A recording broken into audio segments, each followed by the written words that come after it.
አደራ ድራማ ክፍል 21 ተለቀቀ። ሰላም ጤና ይስጥልኝ ውድና የተከበራችሁ ቤተሰብ እንደምን አላችሁ? ባላችሁበት ሰላማችሁ ብዛ። ለዚህ ቻናል አዲስ ሆናችሁ ቻናሉን ሰብስክራይብ በማድረግ ቤተሰብ ይሁኑ።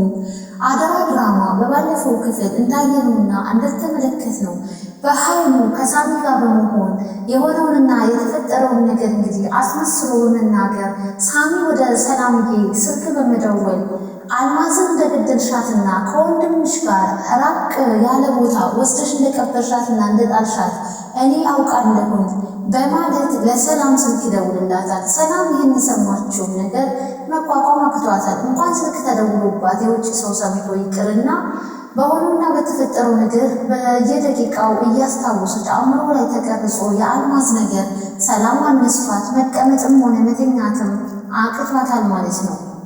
እናም እንግዲህ የውጭ ሰው ደግሞ እኔ አይቼሻለሁኝ አውቃለሁኝ በማለት በስልክ እንግዲህ ሲነግራት ራሷን ሳተች።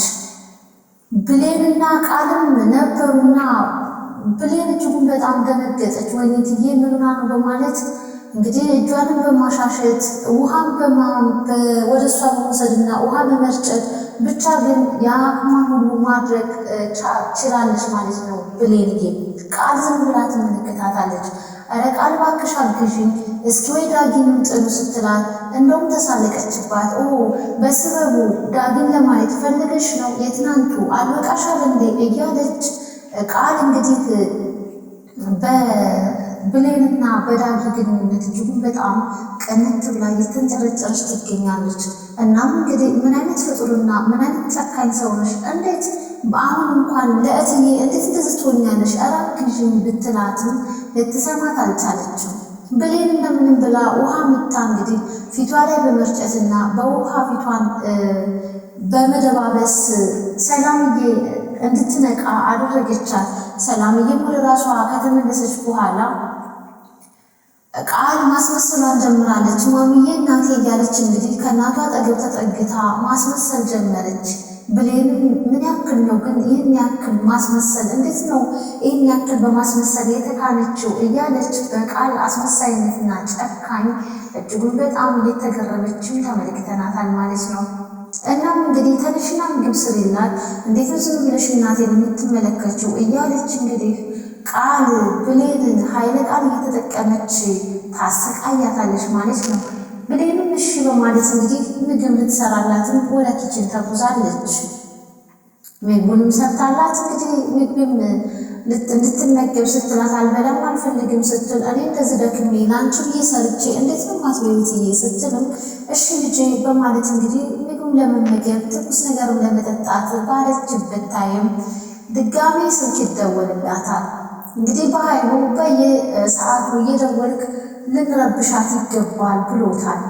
እናም ሳሚን ወደ ሰላምዬ በድጋሜ ስልክ ይደውልላታል። ስልኩን ሲደውል ስታነሳ የቀረበው ማዕድ ሳትበላ እንግዲህ ሳሚ ጉዳዩን እንግዲህ ወደ ሕግ ወደ ፖሊስ ከማድረሴ በፊት 2 ሚሊዮን ብር ልትሰጭኝ ይገባል በማለትም ይደውልባታል።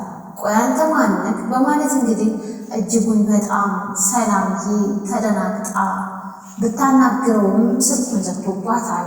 ብሌን ምንድነው እየተካሄደና እየተፈጠረ ያለው እትዬ ብትልም የራሴ ስራና የራሴ ጉዳይ ነው በማለት በጸጸት ውስጧ እያለቀሰ እያነባች እንግዲህ ለብሌን ይህ ነው ጉዳዩ ብላ ባትነግራትም ትልቅ ችግር ውስጥ እንዳለች እንግዲህ አይታለች፣ ተመልክታለች ብሌን። እናም እንግዲህ በቃ ሂጂ ወደ እናትሽን ጠይቀሻት ነይ ሰላም በያትም ስትላት ነበረ። እንዴት ነው ያንቺን በእንደዚህ ሁኔታ ጥየሽ የሚሄደው? አልሄድም ማለሽ ብሌን ሂጂ እኔ ብቻዬን ነው መሆን የምፈልገው በማለት እንግዲህ ብሌን ወደ እናቷ እንድትሄድ ትሸኛታለች። ነገር ግን በጣም ያሳዝናል። የሰላም እንግዲህ ፍርሃትና አልማዝን እኔ አጥፍቻታለሁ ገድያታለሁ ብላ አእምሮዋ ላይ ስላለችና እጅጉን በጣም ሰላሟ ተነስቶ በተኛችበት በተቀመጠችበትም እንግዲህ አእምሮዋ አልማዝን እንደገደለች ነው እየተቆጣጠረው። ይህንን መቋቋም ያገኘችው ሰላም ያጣችው ሰላምዬ እራሷን ስታለች። አሁን ላይ ብሌንን አላውቅሽም ሁሉ እስክትላት ቃልን አላውቅሽም ሁሉ እስክትላትም ድረስ እንግዲህ ተመልክተናል ማለት ነው።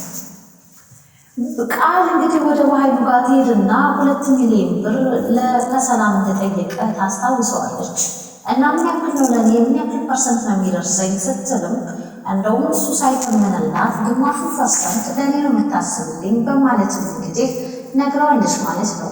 5 ሳንቲም አልሰጥሽም ሲላት ነበር። አንቺ ምን አገባሽ? እኔ እኮ ሁሉም ነገር እያደረግኩ ያለሁት በማለት በኃይሉ ይህንን ምላሽ ሰጥቷታል ለቃል። ቃልም እንደው ቆይ ግን በኃይሉ ሞኝ ነህ እንዴ እስክትለው እስክትሳለቅበትም ድረስ ምክንያቱም እሱ ብዙ የወንጀል ስራዎችን ሰርተው ዘብጥያ የሚያስወርዱ ፍላሽ እጇ ላይ ስላለ በኃይሉ በእሷ እጅ ለማሾር እንግዲህ አቅዳለታለች። አሁን ላይ የበኃይሉ ጠላቶች በዝተዋል። እንግዲህ ቃልም በፍላሽ ይዛለች። እንዲሁም ደግሞ ሳሚም ደግሞ እንግዲህ በኃይሉን ቤተሰቦችን የነጠቀኝ እያለ እንግዲህ ብዙ ነገር የሚያሳታይ ብሎ ክፉኛ አቂሞበታል ማለት ነው። ብሌን እንግዲህ ወደ እናቷ ለመሄድ በሩን ከፍታ ስትወጣ ዳግም ታገኘዋለች። ከዳግም ጋር እንግዲህ ቁመው እያወሩ ሳለ ሰላም ምንና ነው የምታውቀው ችግር አለ እንዴ? ሰላም ልክ አይደለችም እያለች ብሌን ዳጊ ትነግረዋለች። ዳግም ምንም እንደማያውቅ ይነግራታል። እኔማ ወደ እናቴ ሄድኩኝ አለችው። ማን ነው የአንቺ እናት ብቻ ያደረገው? ወይዘሮ ገነትን በማለትም ዳጊ ይነግራታል። እንዲሁም ደግሞ በቃ ወደ ቤት ስትሄጂ በአንቺ ስም የሆነ ነገር ገዝተሽላቸው ግቢ፣ የአንቺ እናት ማለት ለኔ እናት ናቸው በማለት ዳጊ ለብሌን ብር ይሰጥና እንግዲህ የሆነ ነገር ገዝታ እንድትሄድ ያዛታል ማለት ነው። እጅ ለእጅ ተጨባብጠው እያወሩና ተቀራርቦ ባሉበት ታይም ቃል ታያቸዋለች ከርቀት። በጣም ተናደደች፣ ተቃጠለች፣ ተንጨረጨረች። ያልተደወለላትን ስልክ እነሱም እንግዲህ ያጣመሩትን እጃቸውን ለመለያየት ስልክ የተደወለላት መስሎ አስመስላ ስታወራም ነበረ። ብሌን በቃ ሄድኩኝ ደህና ሁን አለችው።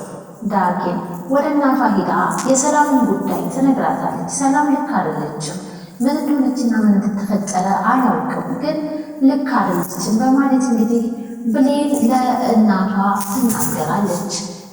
ወይዘሮ ገነትም እኔ እኮ ባለፈው እኮ ልክ እንዳልሆነችማ እኮ አውቄያለሁኝ በማለት እንግዲህ ጥርጣሬ ነገርም አድሮባቸዋል። ብሌንዬ እንግዲህ ብር በተሰጣት ምንም ነገር ሳትገዛ እረስታው ብሩን ብቻ ነበር እዛ ሄደችው አስታወሰችና ወደ ሱቅ ሄዳ እንግዲህ መግዛት የምትፈልገውን ዕቃ ለእናቷ ልትገዛ ሄደች። ስትሄድ እንግዲህ ስልክ ይደወላል በብሌን ስልክ።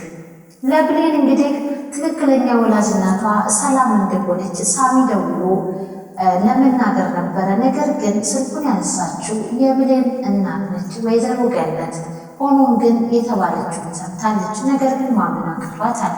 ምክንያቱም በባለፈው እንዳየነውና እንደተመለከትነው ብሌን ያልሆነችውን እናቷ አልማዝ እናትሽ ናት ተብላ ባልተረጋገጠና ልክ ባልሆነ ነገር እኔ ነኝ እዚህ ነገር ውስጥ የከተትኩሽ ልጄ በማለት ወይዘሮ ገነትም ሲጸጸቱ ነበር። አሁን እንግዲህ ሰላም እናቷ ለመሆኗ ምን ማረጋገጫ አለኝ በማለት ሆኖም ግን አልነግራትም፣ ልቧን አላንጠለጥለው እያሉ ነበረ እናትየዋ። በስተመጨረሻም ግን መናገር እንዳለባቸው ወስነው ሰላም እናትሽ ናት ተብሎ በስልክ ተደውሎልሻል ብላም እንግዲህ የነገረቻት ነበረ። የክፍል 21 ድራማ ያለቀው ማለት ነው። እናም እንግዲህ ብሌንዬ ምንስ ታስብ ይሆን? ምንስ ይሰማት ይሆን? ቃል የእሷ ልጅ እንዳልሆነች በደንብ አድርጋ ታውቃለች። ስለዚህ አንቺ ነሽ የእሷ ልጅ ስትባል እንግዲህ ምንስ ይሰማት ይሆን? ቃልና በኃይሉ እያደረጉባት ያሉትን ነገርስ እንዴት አድርጋ ነው ልትቋቋሙ የምትችለው? ብሌን እንዴት ሳርጋ ነው ልካቸውን ልታሳያቸው የምትችለው? ብዙ የምናያቸው ነገሮች ወደፊት አሉ ማለት ነው። ውድና የተከበራችሁ አድማጭ ተመልካቾች ላይክ እና ሼር አትርሱ ማለት ነው። እናም እንግዲህ አሁን ላይ በኃይሉ በቀልሃለሁ አልለቅህም እያለ ሳሚ እንግዲህ ለብሌን አሳዳጊ እናት ለገነት ሰላምዬ የብሌን ትክክለኛና ወላጅ እናት እንደሆነች ተናግሯል ማለት ነው። በቀጣይ ደግሞ እንግዲህ የዳጊ እናት ደግሞ ወይዘሮ ገነት እንደሆነችም በእርግጠኝነት እንደሚናገር ምንም ጥርጥር የለንም ማለት ነው።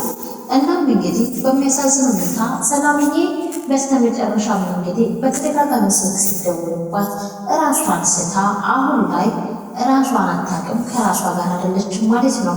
እናም እንግዲህ በኃይሉ ቆይ ግን እኔ ቃልን ብዬ ነው ያስገባት ማለት እኮ አልነበረብኝም ብሎ ቃልን ለማባበልና ለማስተባበል ሲሞከር ኧረ ምንም ያሰብከው ነገር ሊሆንና ሊሳካ አይችልም አይደለም 2 ነጥብ ብር ልታገነቅርና ሰላም ራሷን ስታለች በማለት ነበረ የተናገረችው ለበኃይሉ።